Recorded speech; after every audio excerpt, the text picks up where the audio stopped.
మీరు అటు సైడ్ ఉంటారా?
భారత రాష్ట్ర సమితి పార్లమెంట్ సభ్యులు, శాసనసభ్యులు, శాసన మండలి సభ్యులు, పార్టీ నాయకులందరూ తెలంగాణ భవన్ నుంచి బయలుదేరి వెళ్తున్నాం.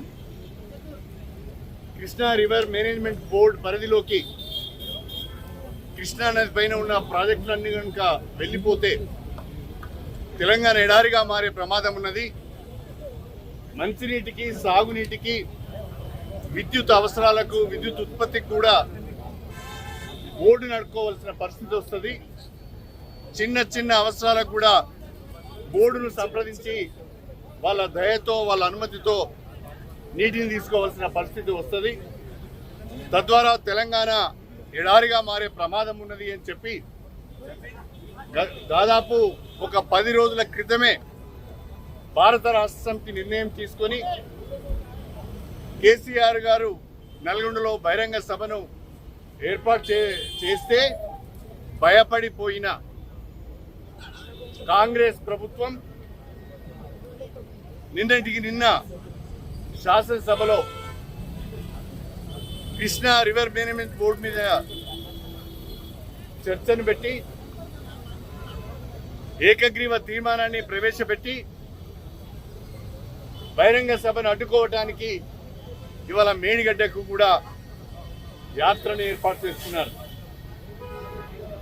కాంగ్రెస్ పార్టీ, కాంగ్రెస్ ప్రభుత్వం భారత రాష్ట్ర సమితి నల్గొండ సభకు భయపడిపోయే కేఆర్ఎంఈ పైన అసెంబ్లీలో ఏకగ్రీవ తీర్మానం పెట్టారు. ఇవాళ మేడిగడ్డకు కూడా ప్రయాణం చేస్తున్నారు. వాస్తవాలను ప్రజలు చెప్పడానికే, వాస్తవాలను రైతాంగానికి వివరించడానికే ఈరోజు మేమందరం నల్గొండకు వెళ్తున్నాం.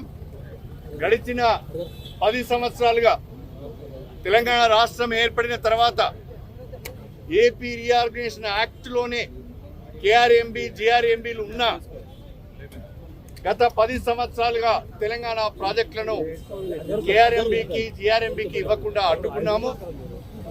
తెలంగాణ రైతాంగం యొక్క హక్కులను, తెలంగాణకు కృష్ణా నదీ జలాలపైన, గోదావరి నదీ జలాలపైన ఉన్న హక్కులను కాపాడుకునే ప్రయత్నం మనం చేశాం. అంతేకాకుండా చాలా స్పష్టంగా త్వరితగతిన కృష్ణా నది పైన బ్రిజేష్ కుమార్ ట్రిబ్యునల్ తన తీర్పును వెలువరించాలని, తెలంగాణ వాటా ఎంతో తేల్చాలని చెప్పి గత 10 సంవత్సరాలుగా కూడా డిమాండ్ చేస్తూ వస్తున్నాం. కేంద్ర ప్రభుత్వం కానీ, బ్రిజేష్ కుమార్ ట్రిబ్యునల్ కానీ తీర్పు వెలువరించకపోవడం మూలాన దాన్ని జాప్యం చేస్తూ కేంద్ర ప్రభుత్వం కేఆర్ఎంబీని వాళ్ళ పరిధిలోకి ఈ ప్రాజెక్టులన్నింటినీ కూడా కేఆర్ఎంబీ పరిధిలోకి తీసుకోవాలనే ప్రయత్నం చేయడం కూడా సరి అయింది కాదు. దీనికి సమ్మతి తెలిపిన కాంగ్రెస్ ప్రభుత్వం నల్గొండ సభను చూసి భయపడి నిన్నటి రోజున ఆగమేఘాల పైన అసెంబ్లీలో తీర్మానం చేసింది.